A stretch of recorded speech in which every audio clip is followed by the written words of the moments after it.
When I first considered moving into the Willow Crest Estate subdivision, I thought I had found heaven on earth.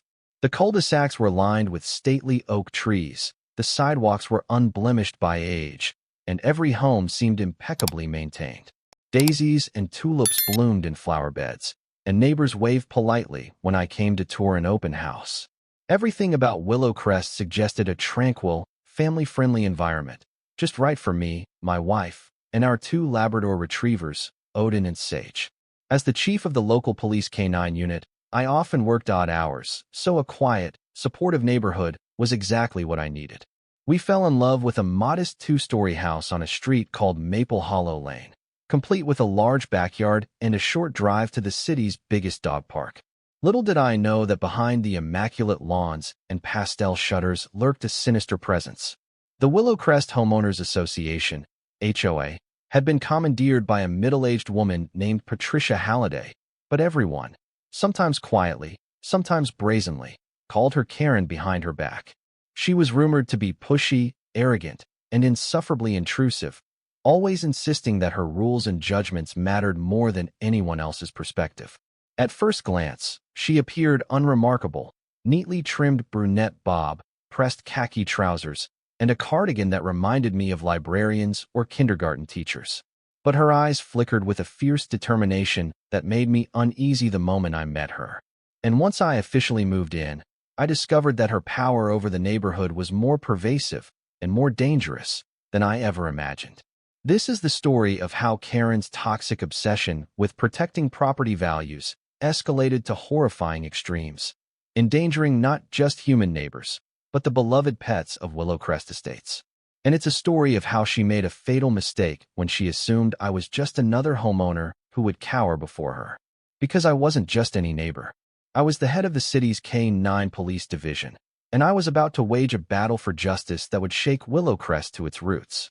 The day we moved in was bright and warm.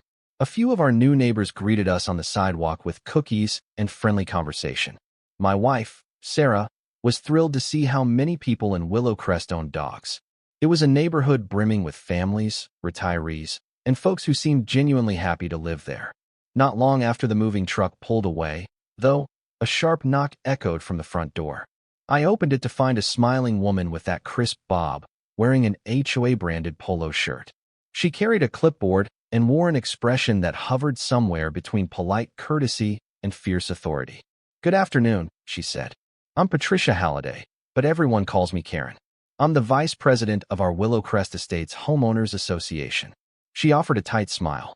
"I just wanted to drop off a welcome packet and let you know about a few important regulations we have here." She extended a glossy folder filled with pamphlets and a thick document labeled Willow Crest Community Rules and Covenants. "I appreciate it," I replied. "We're still unpacking, but we'll look over everything soon." Karen's gaze darted past me, into the hallway where boxes were still piled. Then, as if seeing something amiss, she clicked her tongue softly. "I'll keep it brief. We do pride ourselves on having a well-maintained neighborhood. That includes noise restrictions, upkeep of lawns, and—" she paused, dropping her gaze to the two dogs wagging their tails beside me. "Reasonable pet guidelines." Her eyes flicked to Odin, then Sage. She looked almost disappointed that they were well-behaved and not tearing through the house. "We allow pets," she continued in a stern voice, "but they must never become a nuisance. Excessive barking, off-leash roaming, or unsightly. Pet waste in public view is absolutely prohibited." I fought the urge to roll my eyes. "Understood, Miss Halliday." "Karen." "Right, Karen. We take good care of our dogs. They're trained. I actually work closely with the police K-9 unit."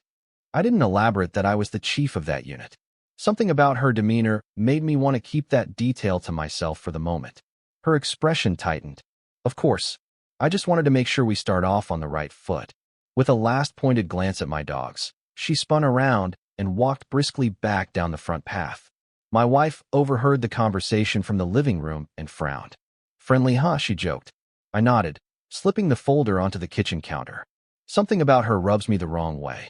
Let's just do our best to stay on her good side." That would prove to be easier said than done. Over the following weeks, we settled into a comfortable routine. I noticed that Karen spent an extraordinary amount of time patrolling the neighborhood, sometimes with a notebook, sometimes snapping photos with her phone. I'd see her leaning over fences, checking for chipped paint or counting how many lawn ornaments someone had. Her presence was always near, both physically and in the uneasy whispers passed among neighbors. We began hearing rumors about an inexplicable wave of illnesses striking local pets. It was subtle at first. One family's cat fell ill but recovered. A neighbor's parakeet died unexpectedly. Then, a couple's new puppy ended up in the vet's office with severe gastric distress. The veterinarian said it might be poisoning, but there was no conclusive evidence or pattern. One afternoon, as I returned from the grocery store, I spotted an older woman named Doris sobbing on her front porch. She clutched a small photo in her hand. Approaching gently, I recognized the picture was of her cocker spaniel, Bella. "Is everything all right, ma'am?" I asked softly. She shook her head, tears streaming down her face. "Bella's gone," she choked out. "She was perfectly healthy 2 days ago. Now the vet says it could have been rat poison or something she ingested. But Bella never roamed." My stomach clenched. I'd seen these patterns before in police work, a string of seemingly isolated pet deaths that sometimes turned out to be foul play. But surely, not in Willowcrest Estates. It was too quiet, too well-kept, too organized. "I'm so sorry," I told Doris, rubbing her shoulder gently.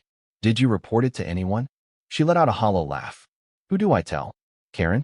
She keeps telling everyone that we need fewer loose animals, that they bring down property values. She paused, sniffing. "I just feel like nobody is listening. My Bella is gone, and I can't shake the feeling someone's behind it." My pulse quickened.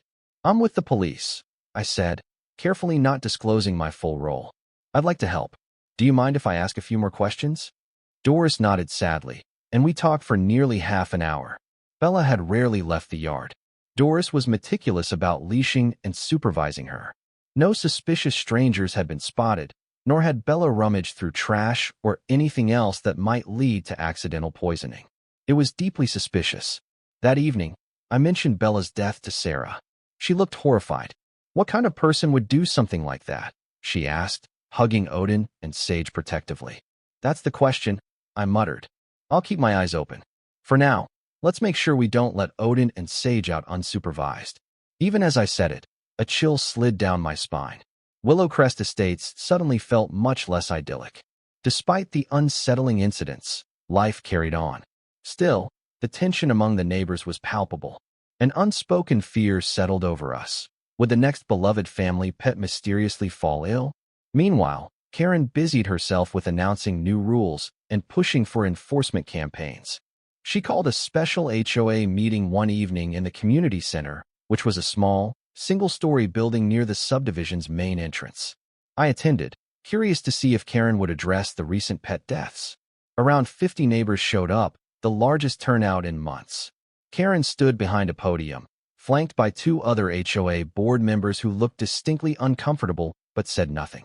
"First, I'd like to remind everyone of our updated guidelines for exterior paint colors," Karen began, scanning the crowd. "Also, any signs posted in yards must be approved by the board to ensure consistent aesthetics." A wave of exasperated sighs rippled through the audience. No one cared about yard signs right now. They wanted to talk about their fears. Karen continued. "Next, we need to discuss our community's growing pet issues.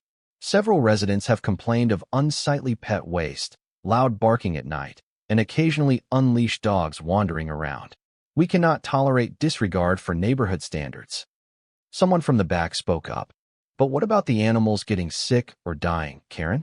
Shouldn't we discuss that?" Karen's gaze hardened as she peered over her reading glasses. "I'm aware of some unfortunate incidents. However, if people kept their pets properly contained and supervised, none of this would be happening." A murmur of outrage spread. Doris's voice rang out near the front row. "I did supervise Bella, and she died anyway," she snapped. Karen's smile was tight, almost predatory. "I'm so sorry for your loss, Doris. But you must understand that if a pet ingests something on its own, that isn't a community responsibility." Doris's face reddened with anger and grief. Others scowled, but Karen moved on briskly. She began rattling off a new series of proposals to encourage responsible pet ownership. Among them were mandatory ID tags, restricted times for dog walking to avoid public nuisance, and a requirement that no more than 2 pets be housed in a single home. The subtext was clear. Karen wanted to reduce the presence of animals. By the end of the meeting, people were fuming. No mention of investigating the poisoning, no sympathy, no solutions, just more rules that threatened to penalize folks who already felt victimized. As we filed out of the community center, I overheard Karen talking in hushed tones with a friend. "I'm telling you, these animals devalue our properties. The fewer we have here, the better." She said it as casually as if discussing the removal of weeds or old furniture. It was the kind of statement that lodged itself in my mind. I couldn't help but wonder if the pet poisonings had a direct link to someone who genuinely viewed animals as a blight. And at that moment, Karen was suspect number one. I might have been new to Willowcrest, but I wasn't new to police work. In my role with the K-9 unit, I'd encountered every manner of cruelty and crime. I knew enough to be methodical, not to jump to conclusions without evidence. But everything about Karen's behavior, her obsessive desire to reduce the pet population, her dismissive attitude toward actual tragedies, raised red flags. So, I started asking discreet questions around the neighborhood. Since I wasn't in uniform, most people felt comfortable speaking candidly, especially after I introduced myself as a police officer. I discovered multiple veterinarian visits. At least 6 families had taken their pets to local vet clinics in the last 2 months for sudden, unexplained illnesses. Some recovered, others did not. Karen's complaints. In nearly every instance, Karen had previously complained about those pets, barking, off-leash, or simply excessive presence in the neighborhood. Strange substances. A few residents had found odd pellets or white powder near their fences or in flower beds. The last detail was especially alarming. Pellets or powdery substances could be pesticide or rodent bait, common means of poisoning animals. But no one had seen who distributed it, and no cameras had caught the perpetrator in the act. One Saturday afternoon, while walking Odin and Sage, I noticed Karen carefully tending the shrubs around the community entrance sign. She wore gardening gloves and had a spray bottle labeled "Weed Killer." As soon as she saw me, she stood up straight and greeted me with that forced smile. "Well, hello there," she cooed. "Keeping the community tidy is quite the chore, but someone has to do it." I eyed her spray bottle. "What kind of weed killer are you using?" She pursed her lips. "Just a standard brand from the hardware store. Nothing toxic to humans, if that's your concern," she quipped. "Though, of course, I do worry about animals trampling through these beds, scattering dirt onto our sidewalks." I forced a polite laugh. "I'm sure if we're careful, it won't be a problem." Karen regarded Odin and Sage with a sideways glance. "They're large dogs, aren't they? You know, the association might consider guidelines on dog sizes. I've seen them running around your yard, and I'd hate for them to bother a neighbor or, worse, run into the street." My temper flared, but I kept it in check. "My dogs are trained. They don't go anywhere unsupervised." She shrugged, pulling off one glove. "We'll see." Then, with a quick pivot, she resumed her weed spraying. As I walked away, a cold realization washed over me. If Karen was bold enough to talk about controlling the pet population openly, she might be brazen enough to carry out her beliefs under cover of darkness. But I still had no proof linking her to the poisonings. And with no official case opened by the department, my hands were tied, at least in terms of conducting a formal investigation. But I had other resources at my disposal. My K-9 unit often collaborated with forensic specialists who dealt with toxins or narcotics. If I could obtain a sample of whatever was being planted around the neighborhood, maybe we could trace it back to a purchase or brand. Then we'd have a real lead. News of Bella's death and the subsequent wave of pet poisonings continued to loom over Willowcrest. A group of neighbors decided to hold an informal gathering at Chris and Jennifer Miller's house, a couple well-liked for their backyard barbecues and friendly dispositions. The goal? Exchange information about the suspicious pet deaths and figure out how to protect our animals. We assembled in their large living room one Thursday evening. Roughly a dozen people showed up, including Doris, who looked both angry and grieving. Others included younger couples who had cats or dogs, and even one retiree who raised exotic birds. I introduced myself more formally this time. "I'm the chief of the local police K-9 unit," I explained. "But please keep this off the record for now. I'm here as your neighbor, concerned about what's happening." Everyone nodded, relief washing over their faces. Some had suspected my role, but weren't entirely sure. Doris spoke first. I have no doubt Karen's behind this, she declared. She's been vocal about disliking pets for years.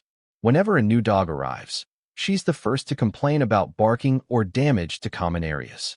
It's gotten worse since she gained more influence on the HOA board. Chris added, she's been distributing flyers that talk about community cleanliness and even posted something about how feral cats and unwanted dogs can ruin neighborhoods. Jennifer, gripping Chris's hand, chimed in. Remember last Halloween? Karen insisted we not let kids walk dogs during trick-or-treat, claiming it was a health hazard. The complaints piled on, each story painting a picture of a woman determined to eliminate or drastically reduce the presence of pets in Willow Crest. I cleared my throat. I suspect that someone, possibly Karen, or at least someone she's influenced, is leaving poison or toxic substances in places they know animals will sniff or lick. But we need concrete evidence. Jennifer lifted a small plastic container from her coffee table. I found these pellets by my back fence, she said, voice trembling. I scooped them up with gloves, not knowing what they were. They look like they could be rat poison, but I'm not an expert. With careful hands, I examined the pellets through the clear plastic. They were small, round, and dark green, consistent with certain brands of rodenticide. Do you mind if I take this for analysis? Please do, she answered.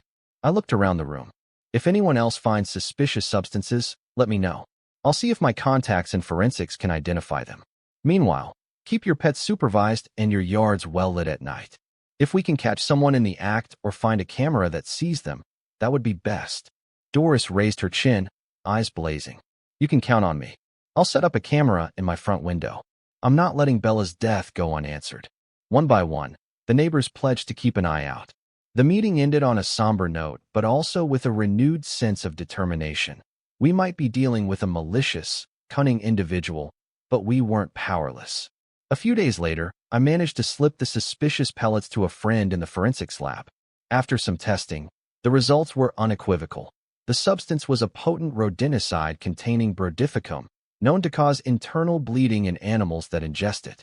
In short, it could easily kill dogs, cats, or other pets that consumed even small amounts. Armed with this knowledge, I approached the police chief of our department. Technically, Willow Crest Estates was just outside our typical city jurisdiction. It fell under the county sheriff's domain. However, we had mutual aid agreements, and because it involved potential criminal activity, I asked if we could coordinate. The chief listened carefully, but he needed more. Without direct evidence linking Karen or any specific individual, the case was circumstantial. The best we could do was keep an eye out and coordinate with the sheriff's office if something more concrete emerged. Frustrated but undeterred, I returned to Willow Crest that evening. As I walked Odin and Sage, I found Karen standing in front of a neighbor's gate, arms folded, staring at a yapping miniature dachshund on the other side.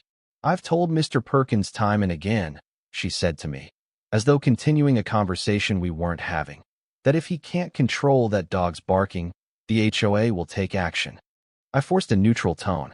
It's just being protective of its yard. Little dogs like that sometimes bark more, but it's harmless. She fixed me with a long, cold stare. Yes, well, harmless is subjective. There are families here with allergies, small children. Even adults can be frightened by sudden barking. No one wants to listen to that racket when they come home from work. Her words came out clipped, like she was reciting from a script of acceptable reasons to eliminate an animal. I felt my chest tighten. I'll talk to Mr. Perkins, I said, hoping to diffuse the tension. Maybe there's a training method or a device that can help reduce the barking.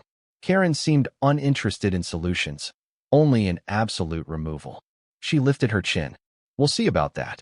Watching her stalk away, I couldn't shake the ominous feeling that she was mentally cataloging every living creature in Willow Crest, planning which ones would be next on her invisible list.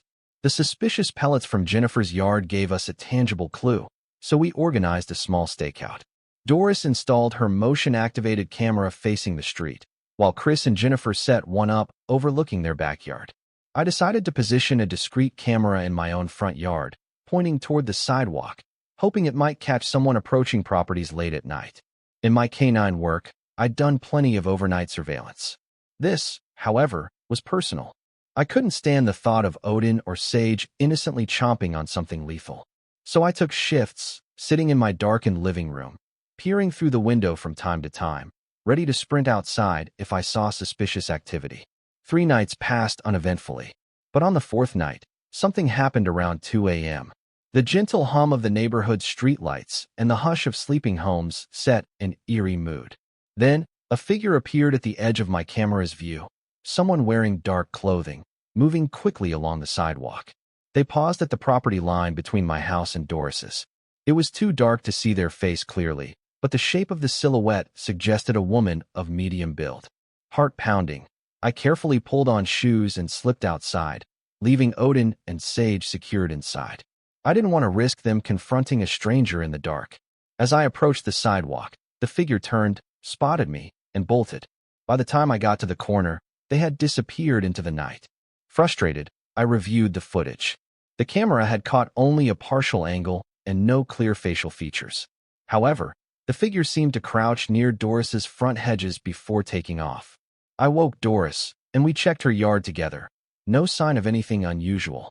Yet the next morning, she found a single green pellet on the grass by her porch steps. A single pellet. Enough to kill a small pet if ingested. The sense of dread deepened. It was almost as if the perpetrator had planted it there as a warning. Despite the tension, I continued to gather information discreetly. Then, in a stroke of unexpected luck, I received a phone call from Kevin Barnes, a recent college graduate who worked part-time as Karen's personal assistant. Karen had hired him for administrative tasks related to HOA matters, but it seemed he was growing uncomfortable. We met at a local diner, where Kevin showed up wearing a ball cap pulled low, as if worried someone might recognize him. "I don't want any trouble," he said, voice trembling, "but I can't stand by anymore." "Take your time," I encouraged, sipping a cup of coffee. "Tell me what you've seen." He inhaled deeply. "Karen's been telling me to buy certain things for her. Pesticides, rodent poisons, weed killers. At first, I thought it was just for neighborhood maintenance. But then she started asking me if I knew ways to repel dogs and cats. She even wanted me to research the toxic effects of certain brands." My pulse quickened. Did she specifically mention using them to harm pets? Kevin nodded, eyes darting around in fear. She never said it outright, but she'd make comments like, "If people can't control their animals, we'll do it for them." She had me order large quantities of that green pellet poison, verdificum-based. When I asked what it was for, she said to mind my own business. But I'm not stupid. I've been reading the news, seeing the vet bills. It's too much of a coincidence. "Do you have any records of these orders?" I asked carefully. He nodded again, tapping his phone. "Receipts, addresses for deliveries, everything. I can forward them to you. Please, keep my name out of it if you can. I need this job, but I can't let animals die because of her." My heart hammered. Finally, a tangible link between Karen and the poison. This could be the breakthrough we needed to open a formal investigation. "Kevin, you're doing the right thing," I assured him. "I'll do my best to protect your anonymity for now, but this might come up in court if charges are filed. Are you willing to testify if needed?" His eyes welled with tears. I think so. I can't live with myself if I keep quiet." I left the diner with a swirl of hope and anger in my gut. Karen had crossed a moral line so many times that she'd effectively become a one-woman war machine against the pets of Willow Crest. Now, at last, we had something that could stop her. Armed with Kevin's evidence and the lab results on the pellets, I approached the county sheriff's office. The detective assigned to the case listened intently as I laid out the details. "You have purchase records of poison in large quantities, the same brand turning up in the neighborhood. You have a witness who can attest to her intent," the detective summarized. "We have enough to bring her in for questioning." The detective secured a warrant to search Karen's home for any evidence of wrongdoing, particularly large stockpiles of rodenticide that matched the brand used around Willow Crest. I volunteered to assist in the background, not wanting to compromise the investigation by appearing in uniform at my own neighborhood. On a crisp weekday morning, I watched from a discreet distance as several sheriff's vehicles rolled onto Karen Street. Uniformed officers approached her door. She answered, appearing oddly calm at first, until they produced the search warrant. Then her face darkened. Word spread like wildfire through the neighborhood. Residents peered through blinds or stepped out onto lawns to witness what was happening. Meanwhile, a team of investigators went through Karen's garage, shed, and any storage areas she had. After about half an hour, I saw them emerge, holding several containers labeled with bright caution stickers, pesticides, herbicides, and multiple brands of rodent poison. More was found in locked cabinets inside her house. Karen stood on her porch, arms folded, shouting about how they had no right, how she was just a concerned homeowner trying to maintain community standards. But it was too late. They confiscated the materials for lab analysis, and the detective politely but firmly informed her she was under investigation for possible animal cruelty, poisoning, and reckless endangerment. The look on Karen's face was a mix of rage and cold calculation. She swore she'd sue the sheriff's department, the county, and anyone who dared tarnish her name. For a moment, it seemed victory was near.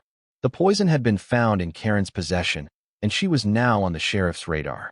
But tragedies often strike when we least expect them, and Willowcrest was not yet done suffering. That same week, just 2 days after the search of Karen's home, another beloved pet fell victim.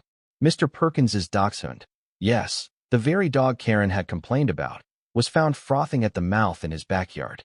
By the time Mr. Perkins rushed him to an emergency vet, it was too late. News of the dachshund's death rippled through the neighborhood, igniting fury and grief. People demanded immediate action. They wanted Karen arrested, locked up.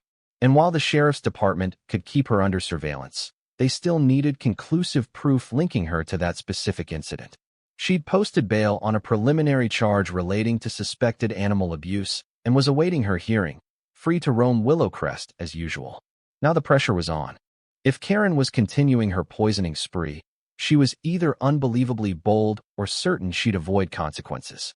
Or perhaps she was making one last, desperate push to rid Willowcrest of animals before the courts could stop her. Fearing for Odin and Sage, I took them to stay with my brother for a few days until this could be resolved. I also volunteered off-duty to help the sheriff's department set up a more thorough sting operation. We placed hidden cameras near spots Karen was known to patrol. We had unmarked cars parked on side streets overnight, watching for suspicious activity. One quiet, chilly evening, I got a call from the detective. "We have movement near Chris Miller's yard," he said. A figure matching Karen's description climbing the fence. My heart pounded as I grabbed my jacket and rushed out the door. Arriving at the Miller's property in an unmarked car, I kept my distance. Through night vision binoculars, I saw a woman in a dark hoodie tossing something over the fence, likely pellets, into the backyard grass. The detective gave the go signal. A small team of deputies and I advanced quickly but quietly. By the time we reached her, she was walking briskly toward the street, but we caught her before she escaped into the shadows. Flashlights illuminated her startled face. Karen. Her expression contorted with fury as the deputies ordered her to place her hands behind her back. "You have no proof," she shrieked. But even as she shouted, the detective produced small plastic bags from her pockets, filled with the same green pellets we'd seen before. Karen's protests fell on deaf ears as her hands were cuffed. The detective read her rights while I stood off to the side, a swirl of relief, anger, and sadness clashing within me. She had escalated so far that she was essentially caught red-handed. There would be no weaseling out of this. In the aftermath of Karen's arrest, the community breathed a collective sigh of relief, even as they mourned the pets lost in her terrifying campaign. The sheriff's investigators charged her with multiple counts of felony animal cruelty, attempted property damage, since the toxins posed a risk to humans as well, and trespassing. The evidence stacked high. The hidden camera footage, Kevin's testimony about the poison orders, and the large stash discovered in her home. Karen's lawyers tried to argue she was merely controlling a rodent problem, but the presence of her on video, secretly distributing pellets in others' yards at night, decimated that defense. Furthermore, statements from neighbors about her repeated complaints and threats toward their pets illustrated her motive beyond doubt. The court case dragged on for several months. In every pre-trial hearing, Karen appeared in expensive suits, her face set in a permanent scowl. She refused any plea deals offered by the prosecutor. She insisted she was the victim of a conspiracy orchestrated by residents who valued filthy animals over property values. But the tide of evidence was impossible to ignore. Doris testified tearfully, recounting Bella's final days. Chris Miller described finding suspicious pellets in his yard. Kevin Barnes, though visibly nervous, provided receipts and email communications that clearly implicated Karen's instructions to buy large quantities of rodenticide. By the time the trial concluded, the jury returned a swift verdict: guilty on multiple counts of animal cruelty, poisoning, and other related charges. The judge sentenced Karen to a lengthy prison term, calling her actions cold-blooded, deliberate, and shockingly cruel, especially given how she targeted neighbors' beloved pets without remorse. As a final blow, the Willowcrest Estates HOA board, under extreme public pressure, voted to strip Karen of her position. In parallel with the criminal case, civil suits piled up from residents seeking damages for vet bills, emotional distress, and more. Eventually, Karen's property was seized to help settle those lawsuits, leaving her with almost nothing. With Karen gone, Willowcrest Estates embarked on a slow path to healing. The HOA elected a new board of calm, community-minded individuals. They rewrote pet guidelines to be fair and transparent, emphasizing responsible ownership rather than punishment. In memory of the pets who had lost their lives, the neighbors built a small memorial garden near the community park. A plaque read, "To our faithful companions, may they find peace, and may we find the strength to protect those who cannot protect themselves." Odin and Sage returned home, filling our house once more with the comforting click of paws on tile and the warmth of wagging tails. Though the memory of what happened would never fully fade, the neighborhood vowed to remain vigilant. No one would let such evil go unchecked again. Now, Willowcrest is a place of cautious optimism. Friendships have deepened after weathering such darkness. I still serve as chief of the police K-9 unit, but my neighbors no longer see me as just a quiet guy on Maple Hollow Lane. They know I'll step up if trouble ever rears its head again. Karen's story serves as a stark reminder of how obsession and cruelty can fester under even the prettiest suburban surfaces. Yet it also proves that a unified community, armed with truth and compassion, can defeat those who threaten its peace. And, ultimately, that justice can, and will, prevail when people stand together against wrongdoing.